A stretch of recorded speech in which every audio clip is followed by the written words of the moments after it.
Today's episode is brought to you by Squarespace. Squarespace is the easiest way to create a beautiful website, blog, or online store for you and your ideas.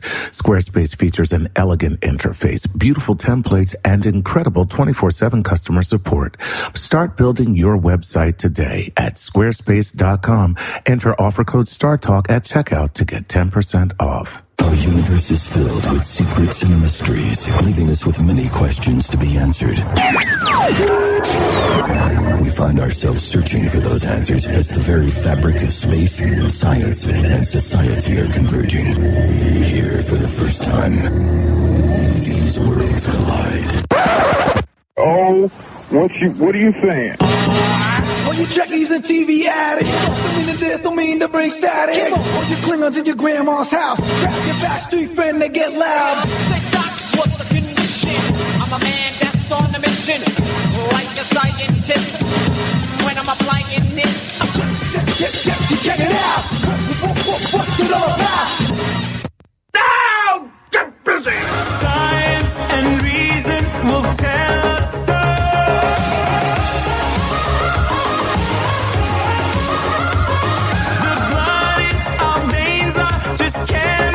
This is Star Talk, and I'm your host, Neil deGrasse Tyson, your personal astrophysicist, and I'm the director of New York City's Hayden Planetarium, right at the American Museum of Natural History. Today, my co-host, Chuck Nice. What's happening, Neil? Chuck, always good having you. Love you, man. Love you too. Love you, man. Today, we're featuring my interview with inventor, author, futurist, all-around crazy future guy, Ray Kurzweil. And we'll be talking about artificial intelligence, of course, and where does that lead? To discussions of the future of the human race. And our guest today is neuroscientist Dr. Gary Marcus. Gary, thanks for being on Star Talk. Thanks for having me. Oh, you Vanna White here with we got Chuck holding up his book, The Future of the Brain. Gary Marcus. So this is the essays collected together. Came out a couple of years ago. It came out a year and a half ago. It's about to come out in paperback. It has some Nobel Prize winners from a couple of years ago. Christoph Koch from the Allen Brain Institute. All kinds of top people talking about the future of the brain. How are we going to figure it out? When will we figure it out? What it'll be like? And what is the future of the brain? Really hard. Yeah, how we doing? How we doing with the brain? The brain is working pretty well, but our projects to understand it are hard. Well, you founded a company called Geometric Intelligence. That's right. That's kind of audacious. You bring in the math in there. So what is Geometric Intelligence? It's a machine learning company. It's an AI company, basically. You founded? That I founded, co-founded with some friends, and we're inventing new algorithms, trying to learn more efficiently. So you think about deep learning, people are talking about all the time. That's all about big data or really big data, and sometimes you can't get big data. I have two little kids, they learn from small data. So I want to have machines that can learn as efficiently as kids and not... Okay, so you're basing a machine, you're imagining a future where you can create learning inspired by the way kids learn. That's right. Okay, that's good. Because you don't do it by the way adults learn, because you'll fail. Yeah, but even worse, the way the computers learn. Computers are very inefficient, so they can learn to recognize white males asking search queries in quiet rooms, but then you have somebody else speak into these machines and they don't really recognize. I remember that news. That sounds like they've learned pretty well. That's very specific. It's a little too specific. That's part of the problem. Kids are much more flexible. That's the mystery of cognitive science, is why kids are more flexible than even the best machines that Google can put together. Well, Ray Kurzweil, he's perhaps best known for popularizing the concept of the singularity. I never forgave him for taking one of our words, singularity from Black. Totally ripping you off. Totally. It's like a hypothetical day. Well, it's real to him and others who follow this line of thinking that around 2045, when artificial intelligence overtakes the human cognitive capacities, then the world will change irreversibly, like walking through a proscenium through which we can never return. Oh, where the machines that's a good replace the humans. And he was the author of The Singularity is Near. Does that sound like apocalyptic? Yeah. Why didn't he just name it Run for Your Life? And he invented many things. Ray Kurzweil, he invented many things. I got the list there. Text scanning, music synthesizers, voice synthesizers, speech recognition technologies. He was director of Google Engineering in 2012. Wow. He worked on the team developing machine intelligence. He also received the National Medal of Technology under President Clinton. It's one of the two highest honors that the White House gives. One of them is a National Medal of Science. Right. And I was once on the committee to award? To award that under President Bush. So it's a very highly regarded tradition that we now have in the United States. And he's author of 7 books, 5 of which were bestsellers. He's got 20 honorary doctorates and honors from 3 presidents. So the man. Yeah, he's done some things. He makes me feel bad. I feel like I need a nap just hearing that. So I just want to hear. Let's go to my first clip of my interview with him and just find out what exactly does he predict here and now. Let's find out. Going back to a book I wrote in the 1990s, The Age of Spiritual Machines, I predicted that... The Age of Spiritual Machines? Yeah. Okay. By 2029, computers would have all of the intellectual and emotional capabilities of humans, and so they would be spiritual machines. And conversely, we are spiritual machines, because our brains are composed of 300 million modules that recognize patterns. Each of those modules has 100 neurons. Those neurons have ion channels and dendrites and axons, and basically you can describe based on physics. Mm-hmm. So each neuron is a machine. Very few people would disagree with that. Well, then the 30 billion neurons in our neocortex is a machine also. And actually we can understand it. My most recent book, How to Create a Mind, talks about how that machine works. This sounds diabolical. How to create a mind. What's going on in your basement? You can tell me. Nobody's looking. Tell me. Well, we are understanding how human intelligence works. I mean, these things are brain extenders already. Yeah. We are the smartphone that you point to. Our brain is already expanded in the cloud, which is not a physics cloud. It's a computational cloud, but we're smarter as a result. We'll directly connect our neocortex in the 2030s to the cloud and expand it. The last time we did that was 2 million years ago, when we went from primates to humanoids, and we got these large foreheads, and we had the frontal cortex, which is where we do language and art and science and physics and radio shows. No other species does that, but it's not qualitatively different. The frontal cortex is actually was just an additional quantity of neocortex. The neocortex is organized in a hierarchy, and we took that additional neocortex and put it at the top of the hierarchy. And as you go up the hierarchy, things get more abstract. So things like music and poetry exist at the top of the neocortical hierarchy. And we're going to add to it again by connecting our neocortex to the cloud, to synthetic neocortex, and expanding the way we did 2 million years ago, except this time we won't be limited by a fixed enclosure. We'll be able to expand it without limit. Gary, can you summarize for me what is the difference between high-level computing and the human brain, and how is it possible to close that gap? Erase that gap entirely? Well, I don't think we really know yet. I mean, Ray is talking with a lot of precision. Like he says, there's 300 million modules in the brain. And he says that all these things are at the top of the hierarchy. We don't even know what the number is to count. So there's a lot of precision there that I think is maybe not. Oh, not my goodness. justified. Wait a minute. I just, because I'm a very polite person. I tried to say that diplomatically. I'm a very polite person, so I didn't catch that precision meant bullshit. That was cool. That was your word, not mine. There's a lot of. Wait, just to be clear. Speaking of excrement, Douglas Hofstadter, the Pulitzer Prize winning writer, good old Escherbach. I loved his writings, and I still do. He was even harsher on it. He said that I'm quoting here, okay? Mm-hmm. If you read Kurzweil's books, what I find is that it's a very bizarre mixture of ideas that are solid and good with ideas that are crazy. Okay. It's as if you took a lot of very good food and some dog excrement, blended it all up so that you can't possibly figure out what's good or bad. By the way, that's tonight's special at the restaurant I eat. Wait. So maybe dog excrement is a milder form of bullshit. Just wondering. So please continue. Go on. I don't think I can touch that. All right, no. I think I listen to Kurzweil and I know the famous Hofstadter quote, and I see a lot of stuff that's accurate and a lot of stuff where there's this false precision where he says it's going to be exactly 2029. And as a scientist, I know that we have confidence intervals around everything thing. We know it could be in this range or this range. There's some kind of statistical uncertainty. Same thing with a number like 300 million. And Kurzweil asserts these things as fact. And then he asserts some things that actually are fact. And he kind of...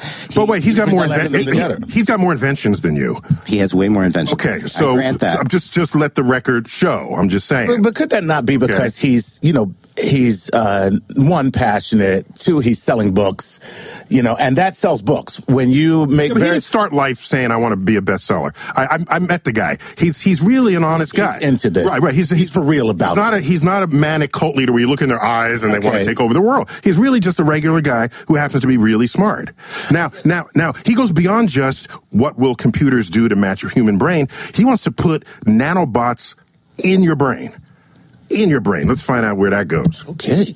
Computers are getting smaller and smaller.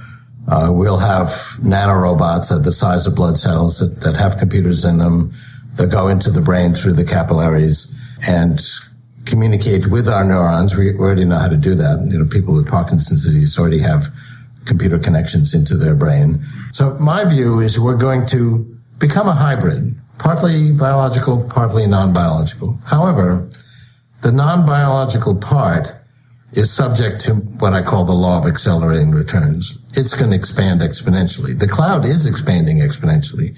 It's getting about twice as powerful every year. Our biological thinking is relatively fixed. I mean, there have been a few genetic changes in the last 1,000 years, but for the most part, it hasn't changed much. And, and it's not going to expand because we have this fixed skull that constrains it. And it actually runs on a very slow substrate that's 1 million times slower than electronic circuits. But then why invoke the brain-machine connection at that point? Who cares? You got the machine. Because it's a much faster interface. I mean, our fingers are very slow compared to... We could have, millions of... I didn't know the world was going too slowly for you. You want to speed it up. Okay. Well, it is. I mean, how long does it take you to read? To read and write? The Brothers Karamazov. It takes, months. So you're suggesting that you can get these nanobots the size of your neurosynapses, let's say, and one will be preloaded with War and Peace, the novel, and would somehow injected into your neurosynaptic memory banks, and then you're done. You've got it. Just like in the Matrix, they would load memory programs into you. Yeah, well, we will connect to neocortical hierarchies in the cloud. Some of that could have preloaded knowledge. We could communicate with each other more intimately that way. But basically, we'll expand the size of our neocortex. Gary, do you guys go there in your book? We do, actually. Christoph Koch and I, in the epilogue, talk about where neuroscience will be 50 years from now. And we think nanobots probably will be here. As part of in the brain. In the brain. But at the same time, we think it's a lot harder than Ray might be suggesting. So Ray is right that there are already neural interfaces where you can directly hook up to the brain and read some information. But then he makes the leap that you'll be able to do that in general. Nobody knows how to do that, for example, with language. So nobody knows how to read out a sentence from... That never stopped him from making an accurate prediction. He said, nobody knows how to make a faster computer, but at the rate we're going, it will be faster, and sure enough, it was faster. Right. So why is your argument an argument? So well, that sounded harsher than I intended. Made exponential progress in hardware. Mm-hmm. He's quite right about that. No one would argue it. It's not a law, so it's not guaranteed that... they call it Moore's law, but it's a trend. It's really Moore's trend, yeah. But in software, it's not really the same. So if you think about AGI, artificial general intelligence, we haven't made exponential progress there. In chess, we've made exponential progress. AI is basically like idiot savants. We build some very narrow machine. It gets better and better. It's true for chess, true for a lot of things. But general intelligence, like we had Eliza in 1965. I remember Eliza. And you could tell it your problems by I had a conversation with Eliza. Mm-hmm. Maybe even you believed That's it was real. That's how old I am. Back when you had to type, so I said, Eliza, I'm not feeling well. And Eliza would reply, why do you think you're not feeling well? It would be very sort of turn the question back around. And now, the verbs and nouns, right. And it would be sound like you're on a shrink. Yeah, I was going to say she could charge $75 an hour for that. And now, 55 years later, you have Siri, and people have the same kind of conversations with Siri, and Siri is just as fake as Eliza. So Eliza didn't really understand what your problems were, even though Eliza asked you. Are you telling me Siri doesn't know what I'm really saying?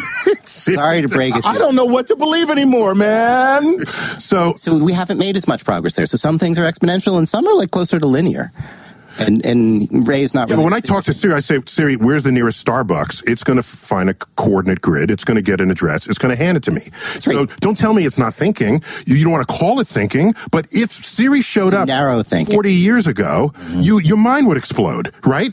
But so here's a point that he made, sort of, when I was just chilling with Ray. It was that every time there's a new kind of AI, people say, oh, it's not really AI. The real AI is that. Whereas anything we're talking about would have blown away anyone's concept of AI decades ago. So I think we have a moving baseline for how we're judging. I mean, that's a familiar argument. People say if it doesn't work, then it's AI. When it finally works, it's just engineering. And I think AI researchers have a right to complain about that. But I still think if you're talking about general purpose AI, we just haven't made the progress. So yeah, you can ask a few things. Like every time Apple rolls out a new OS, there's a new category of things you can ask. Sports scores, Starbucks, and so forth. But imagine if you have a kid. I have a 3-year-old kid. Imagine if it was like every 6 months he rolled out a new conversational topic and really stuck to, 3 others. Like I would take him to a speech pathologist or a neurologist. I'd be really worried. Well, maybe some of it is just it's missing the emotion. So what I really wanted to know is how does Ray get his precision in how he's calculating when the singularity happens, when we become slaves to robots? That's what I really wanted to know. He told me. Check it out. There's one thing that's surprisingly predictable, which is the pace of the exponential growth of information technology. The price, performance, and capacity of information technologies like computation, communication, now biological technologies like sequencing and also simulating biological processes, the amount of data we're getting on the brain, many different measures, not of everything, but of information technology, follow amazingly precise trajectories, and they're exponential. So I started with the common wisdom that you cannot predict the future, and I made a surprising discovery. Lots of things are unpredictable, but if you look at the price, performance, and capacity of information technology, it follows an amazingly predictable trajectory going back to the 1890 American census. And one of the reasons you might be skeptical is it's not intuitive.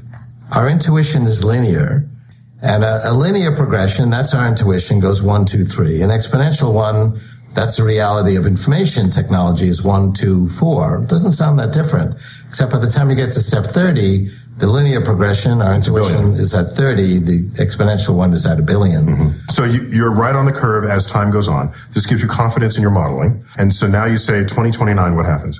So in 2029, we'll be able to match human intelligence in a computer. As we go through the 2030s, we'll be able to multiply our intelligence, some number fold. You get to 2045, and according to my calculations, we'll be able to multiply our capacity for thinking 1 billion fold. That's such a profound transformation. It's such a singular transformation that we borrow this term from you guys. Thank you very much. That's really all I wanted out of it, was to thank the astrophysicist for handing you this term. It actually came from, you borrowed it from math, and it's an infinite level. Mm-hmm. But the most significant thing about a black hole in physics and singularity in physics is the event horizon. Going past the event horizon is a little mysterious, and so there's a certain amount of mystery about going beyond the event horizon, and that's really the metaphor. Okay. Going past that event horizon is hard to predict because it's so transformative. So Gary, this precise talk, it's very apocalyptic, and it's influenced people in exactly the way cult leaders influence people, saying the end of the world is near. Well, I mean, Ray takes a positive view of it. I mean, he thinks the beginning of the world is near. He thinks it's nerd rapture. We're all going to ascend. Yes, just the nerds. Yes, exactly. Okay. So I mean, so you be an honorary nerd with us because you do the show with me. Well, I appreciate that because I'm ready to go. Okay. I mean, we'll all want to ascend when we get the chance, I guess. But I mean, again, there's the kind of false precision. So I mean, first of all, Moore's law is goes back to before Ray was on the scene talking about these things. It's been around for a long time. But second of all, you can get seduced. So you said since the 1890 census information. There's data going back there. Data. Mm-hmm. I mean, a question about where the idea came from. But anyway, you could look at something like cloning, and if you were, in 1995, you'd say it's going to be here tomorrow. We've got Dolly, and then the next thing you know, like, it's not really a practical technique. All the clones, died early and so forth. We'll do more of that when we come back from the break. But also, we're going to find out what Ray Kurzweil thought of the movie Transcendence and what he has to say about the existential risks associated with AI.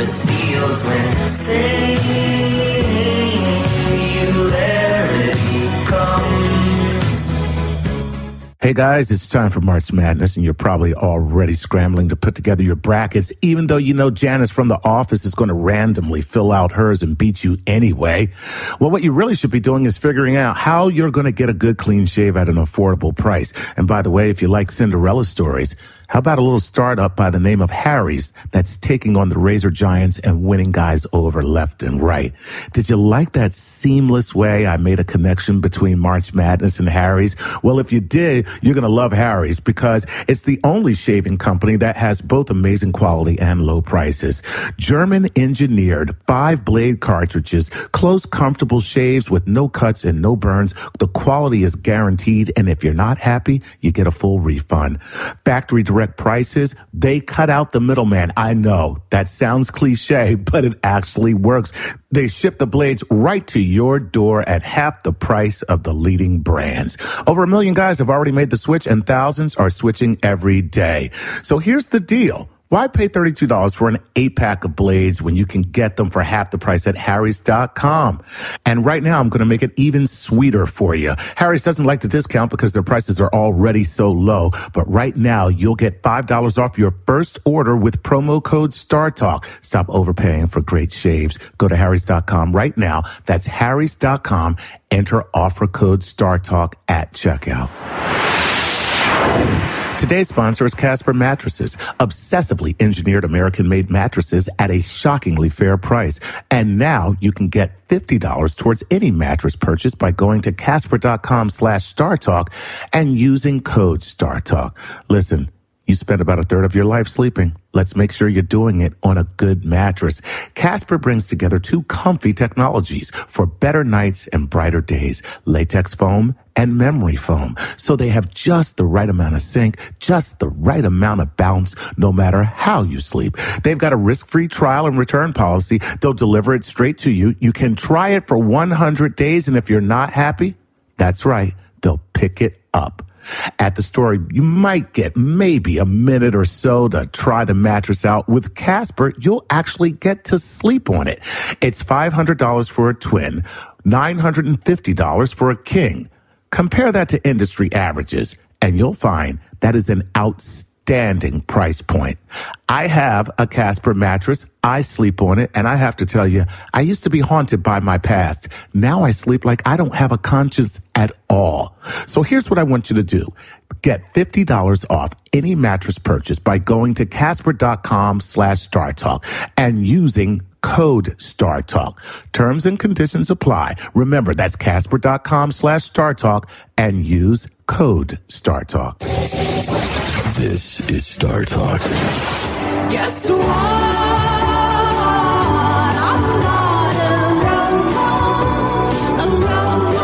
Welcome back to Star Talk. I'm with Chuck Nice, co-host, professional comedian. Yes. Reading a Chuck Nice comic. I love it when you say professional. I can't put that. Okay.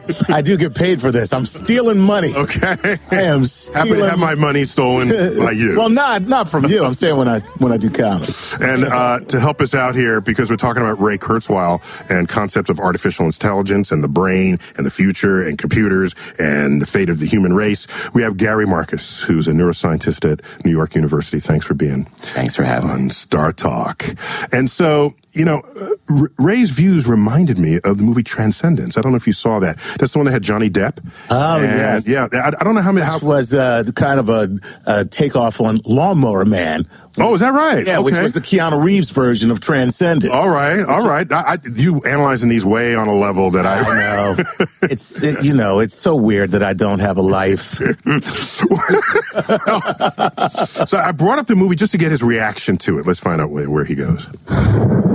In the film Transcendence, that's what I imagined your scenario would describe. Well, that's just for people to remember. In Transcendence, Johnny Depp, the lead character, lifts his mind into the network of the world's computers, and that becomes his life, and his body's gone at that point. And it becomes dangerous. And that's a typical dystopian view of these technologies. I mean, that's not how these things happen. Did mobile phones or the web or the cloud just leap overnight? It starts out at a point where it doesn't really work and it's kind of very flaky and people dismiss it because it doesn't really work. By the time it works, it's been around for a long time and we get used to it. Okay, so let it be that, but now let's assume we get to that point. Is that a natural progression of the scenario that you have predicted? I mean, I think that's part of the human experience. We're already a human technological society. Yeah, but in that case, he's not even a body. He has an existence in neurosynaptic. Yeah, well, we are going to be able to project our minds into virtual environments. We're already starting with virtual reality that's a little crude today, but it'll become very realistic. It'll ultimately actually go inside the nervous system so that we could, a couple could... Maybe like Total Recall. In Total Recall, your vacation was just what they embedded in your mind. A couple could become each other. You can inhabit fantastic virtual environments. You can have a different body in a virtual environment. So we're already separating, physical reality from its consequences, and we're going to increasingly do that. So what? So Gary, where do you brain people take all this? Where are you going with this, or not? I had a friend who said that all neuroscientists are closet upload people, which is to say that all neuroscientists want to achieve immortality by uploading their brains to the web. Yes. But none of the neuroscientists... Yes, we knew that. None of the neuroscientists I know really want to do that. All the neuroscientists I know think that's wildly unrealistic. It's like 50, 100, 200 years away. They're going to have to... Now, wait a minute, because when you think about it, are we, without these little electronic impulses inside of us, these little synaptic jumps of electricity between nerve endings,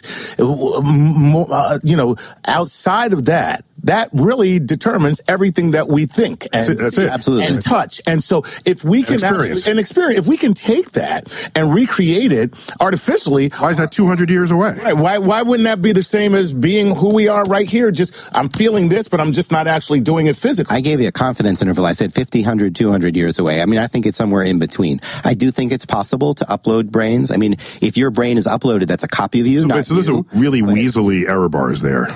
Well, it's not somewhere between 50 and 1,000 years from now. I wrote a letter to the Times, actually. It's like, we'll be there somewhere in between and 5 p.m. Tuesday and Friday. It is like cable. That's the point. It's like waiting for the cable guy. We don't know exactly when he's going to come. Wait for the cable guy. Go around saying he's going to come at 4 o'clock. We're misleading people. That's the point.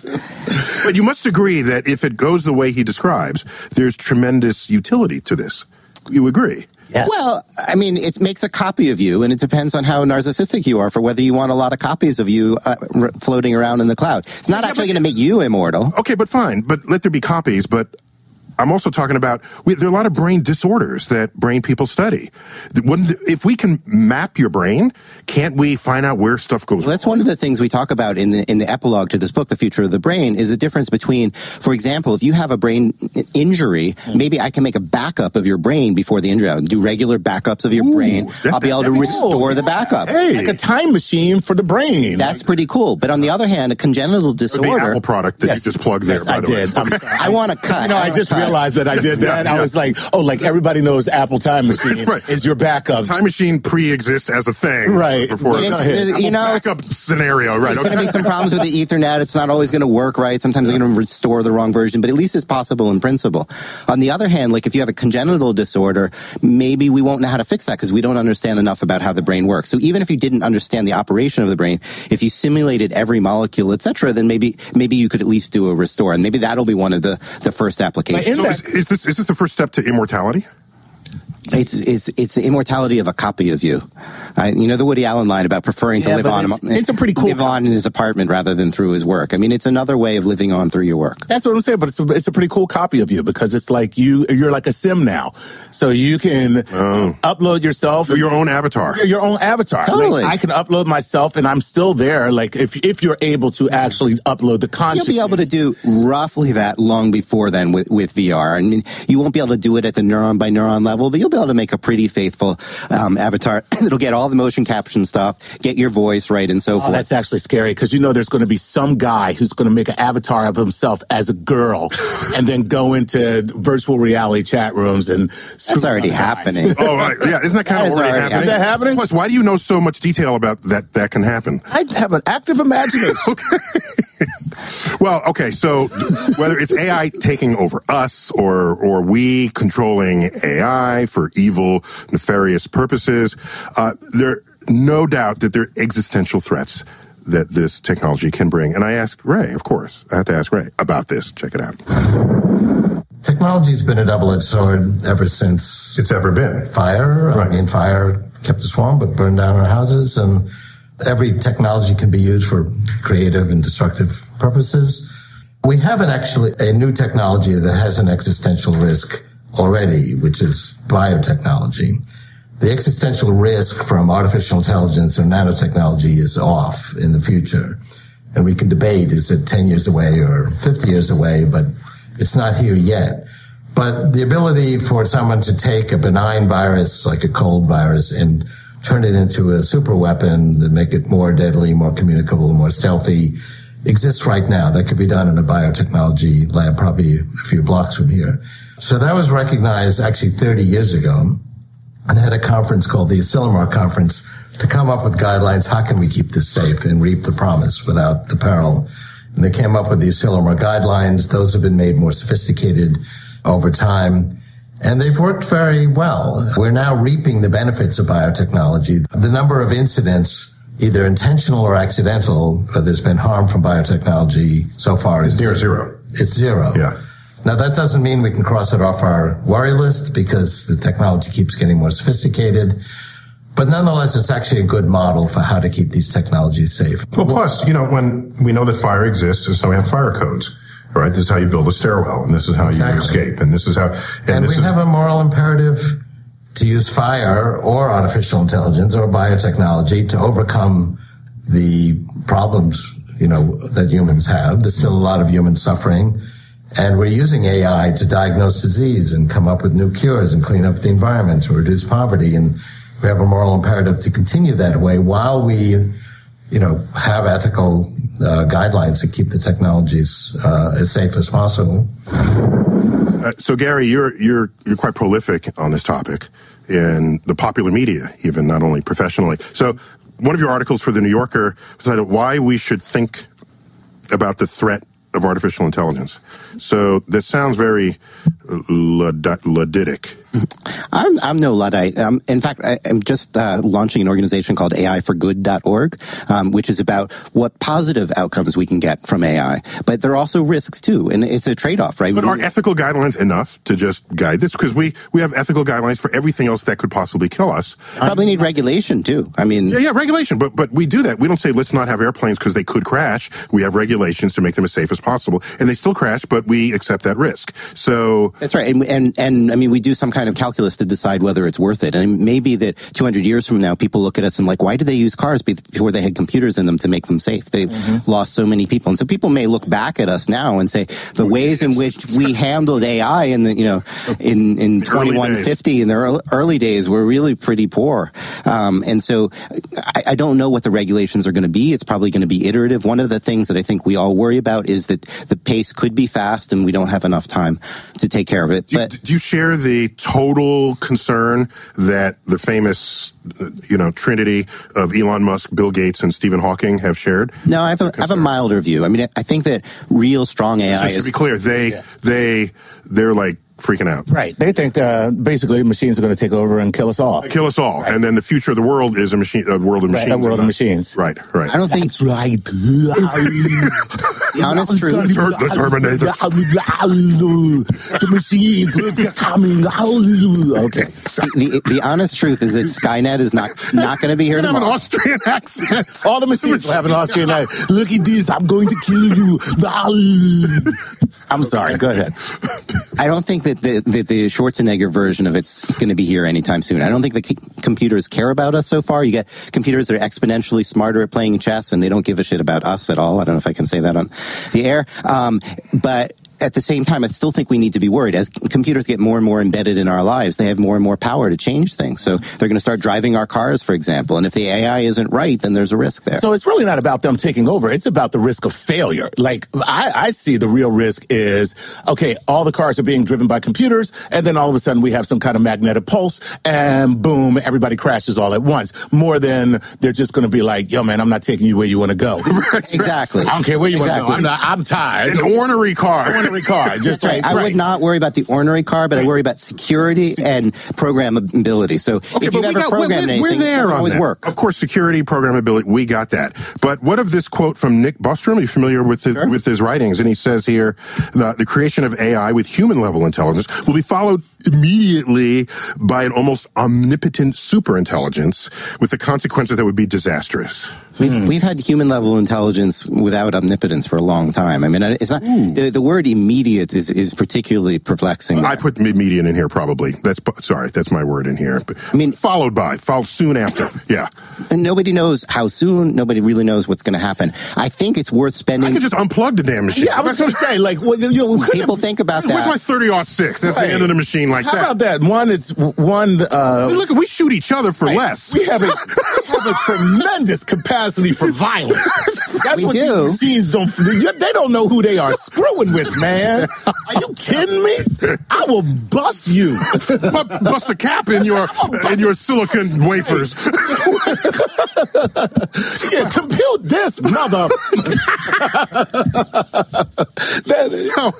So wait, get back to my interview with Ray Kurzweil. I had to ask him what did he think was the most realistic AI film. Just he thinks about this. We all think about it. Let me get like the expert's view on that. Let's check it out. Of all the films that project sort of AI in the future, which would you say was the most realistic? Well, I liked her because there wasn't one AI. Like everybody had their OS, their operating system, and Theodore's human girlfriend also had a relationship with her operating system, and so that's more realistic. I thought it was unrealistic that Samantha didn't have a body, because I think it'll actually be easier to provide her with a virtual body than to provide her with her human level mind. So by the time we have Samantha's mind, we'll have, virtual reality and she'll have a body. And then the sex market will completely drive that. I mean, the sex market does. It drives the bandwidth today on the internet. A lot of isn't it half the bandwidth of the internet is porn? Videotape and even books. Gutenberg's first book was the Bible, but then there followed a century of more purient material. So. Purient. I love that word, purient. So, where in the future of the brain, we should not be surprised that sex drives decision-making. It's not going to change. And so in another Star Talk, we interviewed Dan Savage, and he made it very clear, something we all knew, but I hadn't quite put it that way, that sex predates humans by 500 million years. So it's kind of the most powerful force on the planet. It's a force of nature unto itself. So how much of that is driving what the neurosynapses are in the first place, plus what we'll do with the power over the brain in the second place? Well, I think all of evolution is shaped by sex in part. I mean, there's no question about that. I think that in terms of are we going to have sex bots and things like that, for sure. And are we going to have... Chuck goes double thumbs up on that. Oh, my God, yes. It's actually an interesting question. Like, what's going to happen to society as sex bots become, more and more authentic in some way? Fine with me, as long as they program them not to get jealous, because I plan on having 3. But wait, but here's a polyamorous roboticist. Okay. Is that a sentence? I love it. Polyamorous. Oh, wow. But I can tell you this. You don't want to catch a computer virus. That's the worst kind. Well, you don't want these things to cross worlds. That's what I'm saying. You cross species. Right. I just fixed the gonorrhea. Now I got a computer virus I got to deal with. All right. So, but I don't know if it's a centerpiece of your conversations or not. I mean, I look at efforts that are going on here. In my notes, there's a campaign launched in 2015 for a ban on the development of sex robots. Now, why? I think that's silly. That's silly. Okay, I think we should get rid of all the vibrators too. Like, why? Yeah, we already have called vibrators. Yeah, I was going to say, we just don't have them for men. So why are they trying to shut us out? I mean, come on. Equal time, people. Equal time. And there's a company, I got a True Companion, a company, which has designed what they call the first sex robot called Roxy. Roxy with 3 X's, triple X Roxy. Yeah, it's got 3 X's, of course. Look at that. That's so clever. Of course, a male sex robot. Also in development. That totally useless. Male sex robot. Completely useless. Every man is a male sex robot. We are programmed to want sex and to have it no matter what, and you will never have to beg us for it. Or are you? Okay, suppose you program a sex drive into AI, because then that's just making it more human. That would be honest, right? Well, I guess there's a question about what it means to program a sex drive into an AI. Like, do you mean you're going to program the robot to have sex with people, or to actually want it? I mean, probably nobody. If you want to be a real person, you program it. Probably nobody's going to bother with that. It's easier just to program it to do certain actions and so forth. Like, because I don't know if you need that level of conscious reflection. No, here it is. You program it to what's interesting about her, though. And or one is see, you got it. That's it. Because here's the thing. Otherwise, you're just going through the motions, and that's called marriage. Nobody needs that. No, there's a subtle distinction here. There's a subtle distinction. So one of them is it likes it. Right. If it happens to it. Right. But if it wants it, then it could be waiting for you on the street corner. Yeah, you're right. You know what? Talking about your tight ass. Will not be ignored. I'm still here. I think I've calibrated the language now. The real lesson of the Turing test, the famous Turing test, is that people are very easily fooled. You don't have to go to great lengths in order to fool a person that a machine is taking an interest in them and so forth. And so it's not a growth industry in that growth industry to solve these finer points. You can get away with easier software. And of course, the movie Ex Machina was basically how to use sex as a force in anything that happened in the storytelling. He taught her too well. You saw that movie. He taught her far too well. Taught her real good. Yeah. Spoiler alert. More of my interview with Ray Kurzweil when Star Talk returns.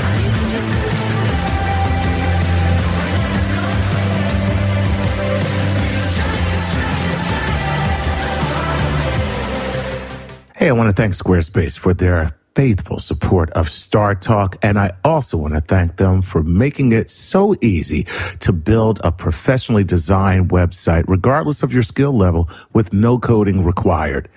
Guess what? I'm not even reading. That's actually how I feel, because I built my website with Squarespace and it was so incredibly easy that I was amazed. And you will be too when you go to squarespace.com and enter offer code StarTalk to get 10% off your first purchase and then start building your own website. Because at some point you're going to need a website, whether it's for your business or for personal needs or for just to get yourself out there. At some point you're going to need a website.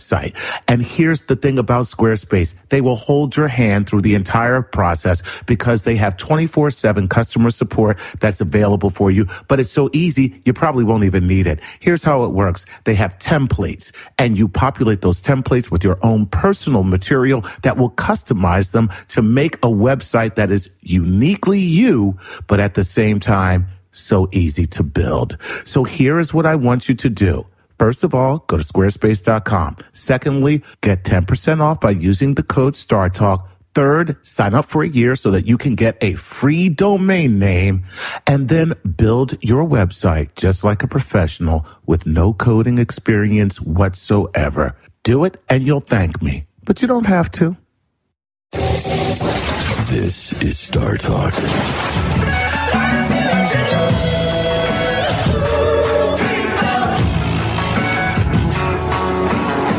Welcome back to Star Talk. I'm with my co-host, Chuck Nice. That's right. And our guest, neuroscientist, Gary Marcus. And this is a tweeting neuroscientist, apparently. You're tweeting at Gary Marcus, Marcus. So now I know you're out there. I'm going to find out what you got to say in the Twitterverse. We're featuring my interview with the inventor, futurist, all-around deep-thinking dude, Ray Kurzweil. And so far, we've been talking about AI and robots, but I also brought up the topic of 3D printing during that interview. And I want to hear what he thinks about where that technology is headed, because if you can 3D print stuff, maybe one day we can 3D print organs or physiological forms. Let's just find out where he thinks this will go. Check it out. Cool. What's the distant future of 3D printing? Are we going to be able to one day just print a human being and then We're in the hype phase now, kind of like where the internet was in the 1990s. If you remember, if you had the URL dog.com, you were a billionaire. And then the year 2000, people realized, wait a second, you can't make money on these internet companies. We had the internet crash. It almost took down the world economy. And now we actually do have internet companies like Google and Apple and Microsoft that are worth hundreds of billions of dollars.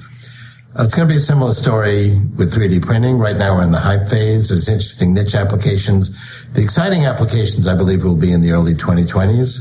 You'll be able to print out clothing. We need sub-micron resolutions. We'll be there. Then you'll have millions of free, cool designs that are open source. You can download for free and print out for pennies per pound. You'll also have a proprietary market. People are already, I'm involved with a company where we're printing out organs, human organs, and successfully installing them with some limitations in animal models. Within 10 years, I believe you'll be able to print out human organs. Okay, Frankenstein. Well, if you... You just say that so casually. If you need a new lung... Can you print a brain? Is that in the future? You probably don't want to do that, because I think it makes more sense to emulate thinking non-biologically, because that's really what we're working on. But, if you need a new kidney or a new lung, you'll be very happy to be able to print it out on 3D printer. Ultimately, we'll be able to print out most of the physical things we need as we go through the 2020s, and it will revolutionize manufacturing. Gary, you wrote an article for The New Yorker on growing brain parts. Mm-hmm. That's the equivalent, perhaps, to 3D printing a body part. Yep. Where did you land on that? I mean, it's something that's going to happen here. I agree with Ray. I mean, the only differences I have with Ray are usually about dates. I mean, he says these things with certitude. It's going to be in the 2020s. And we don't know because there's all kinds of complications about infection and how to get the every clip we played for you, you say, yeah, I agree with him there. But we began with you like totally saying he had, No, I disagreed on the neuroscience. I disagree on the structure of the mind, and I disagree on the dates. I do agree we're going to be able to print brain parts and other body parts. I mean, that's already happening. It's not to, production level stuff that you can ship, but just go to the local hardware store. Pretty soon it'll be in vending machines. It will. Oh, look at that! Lost an ear somehow. It's going to have out of this. Mike Tyson bit off my ear. Let me replace it. A drop of blood so they can customize it to you or something like that. Mm-hmm. But yeah, I think that will happen someday. Not as soon as Ray thinks, but sure. I mean, the real question is not when is this going to happen. What's the world going to be like after all these things do happen? I think maybe it takes 50 years for things he says take 20 years, but the world is going to be different. So what are some of the unintended consequences of these advancements? Because this is the thing that kills me about all of these technological, forays that we make, is that we go there and then we go, oh, wait a minute. I didn't realize that this was going to happen. So, You did what? Right, exactly. My favorite line, I forgot where I got this. It was the last words ever spoken by humans ever is... let's try the experiment the other way. That's it. End of all civilization. I like that. We don't want those to be our last words. That was the end of the world. The end of the world. Let's wire it the other way and see what happens. Right. We don't want oops to be our last words. Right. I mean, I think that's right. And so, I think a lot of the things that are on the table in discussion now are science fiction. They're not going to happen, but we don't know which ones are science fiction, which ones we need to watch out for. And so I do think it's worth investing real money. I got some data here. What was it? Printed body parts brought in nearly $500 million in 2014, up 30% from the previous year, according to an article in Nature News in April 2015. So it's already a thing. Yeah, not printing brain parts. There's an old joke about brain transplants are the one thing where you want to be the donor rather than the recipient, and that's, a little bit more complicated, right? And let me tell you something. I tell you where you can go get your money for that is the NFL. Okay. They will gladly fund that research. They are. The NFL is, They just play NFL with head bucking, and then when you get out, you just get a new brain. Right. Yeah, there you go. Well, it's more like people want to figure out how to repair your brain after a concussion. That is, in fact, a big industry, and people are making progress on it. Well, and repairing the brain, right? Why get a new brain if you can just go in there and repair it? Right. Yeah. It's just a few neurosynapses that. You want to keep your ideas, your personality, your memories, and so forth. I got that in the chip. Get with the program here, right? We already got that on my USB chip. That's where Ray is confused about reality and possible future. So I know from NASA, I hosted a panel with some NASA representatives where they're printing machine parts that you might not be able to get at the local hardware store when you're on Mars, right? On a long trip, and you got to make a bolt or a fan blade or something. You just print it, and those, of course, are just sort of dumb instruments. They don't have the complexity of an organ, a human organ. But I can imagine Matt Damon should have said in The Martian, "I'm going to 3D print the shit out of this." So in the future, maybe it's not about sending a medical doctor to help your body repair its own wounds. It's about sending Hewlett-Packard. Hewlett-Packard is very big in 3D printing. A machine, and you just replace stuff that breaks, and kind of the way they did in Star Wars, Luke's hand. They just, you pick him up in the next scene, testing the fingers, and he's good to go. Right. I think that will happen. Not even a thing. So you don't fear the future of 3D printing? That's not a scary plight for you? The version of it that does scare me a bit is 3D bioprinting, which is also, we were talking about a piece of it now. People are going to be able to 3D print, viruses and things like that. And that's scary. I worry about, we call them unpleasant actors, to put it diplomatically, trying to do those kinds of things. I asked Ray, as our conversation drew to a close and all of this stuff is on the table, I had to ask him, what are the best and the worst possible outcomes? Let's see where he goes. The best, and I think one that we are actually following, although people don't necessarily agree with this, is that life is getting better. We will, I believe, by late 2020s, eliminate poverty. To get to 2030s, we'll eliminate disease. We're going to dramatically expand human life expectancy. People say, we're going to run out of energy and other resources.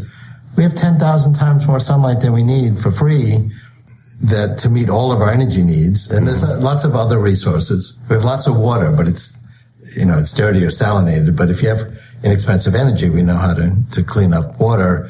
Vertical agriculture, where we grow food in vertical buildings controlled by artificial intelligence, will produce very inexpensive, high-quality food, hydroponic plants. Which is already really happening. We have inexpensive, high-calorie food. That's compared to 50 years ago. Absolutely.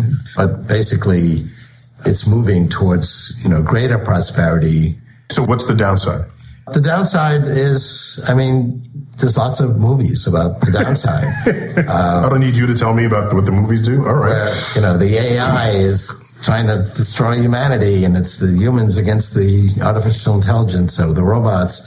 Or it's two groups of humans fighting for control of the AI. One thing that gives me comfort is we don't have one or two AIs in the world. We have 2 or 3 billion AIs. A smartphone is an artificial intelligence. It's in fact very intelligent, and it accesses the cloud and makes it even more intelligent. And it's in billions of hands. So, Gary, what are your reflective thoughts on this as we wind down here? I think the thing that he left out is income inequality. So I think that it's certainly the case that these new technologies, other things being equal, are going to make a more productive world. There's going to be more resources tapped more efficiently. But what he leaves out is that the data is very concentrated in a few players. And so are some of the best AI techniques. Patents and things like that are locked up in a small number of companies. That's an early problem that possibly could be resolved later, because so many people have smartphones now, and even poor people have smartphones, right? So it could be, but I think there's a whole issue about employment we didn't talk about today. But that's a homeless guy. Call me. Cell phones are going to become essentially free. Yeah, exactly. But jobs are going to become scarce, and that's an issue that Ray didn't touch on. And then the other issue is, what is the real probability of some risky scenario where the machines turn us into paper clips? I think it's very small, but it's probably not zero, and it behooves us as a species to make sure it comes as close to zero as we can possibly make it. Okay, that's a rosy outlook. I like it. Right, yeah. Chuck, you got any? We're good to go. Listen, you guys had me at sex robot, and so I'm good. Because let's see if we can hook you up. All headed, as far as I'm concerned, in the right direction. It will go to sex robot, and everything will go from there. It will branch out. We will never see you again. Chuck, anyone saw Chuck? Oh my God! I wish that wasn't true. Well, I went in as his biggest skeptic, because don't tell me that the world is going to be, everyone always says the world's going to be different because of something they thought up. And I do a lot of the reading of history. So does he, of course. And when I finally confronted him, just to see how sort of sane he was and how straight he was. And when he makes a prediction, it's based on a calculation. It's not just some dreamy stuff he thought up in an armchair, in his lazy boy armchair. And so I gained a level of respect that I didn't know was possible within me to grant to him. And so whether or not he's right, futurists don't have to always be right. If you're right 1 out of 5 times, that's an awesome track record, and I think he's right a little more than 1 out of 5 times. Unless it's a coin and you're flipping, and 1 out of 2 would be better. But yeah, that's true. But if you have many predictions, and you see how they play out. There's actually interesting stuff on Wikipedia that talks about his track record. If people are interested in the data. Okay, excellent. But I'd say I'm going to lean his way more than I was before, and I'm glad somebody's at least thinking about it, because I certainly wasn't before I chatted with him. You've been listening to Star Talk Radio. Gary, thanks for being on the show. Thanks the Future of the Brain. I'm going to pick one of these up and find out where you guys are coming from. Right. And Chuck, this might be the last show we have of you because you'll be sex-botting for all the future time. So that's our show. As always, I've been your personal astrophysicist.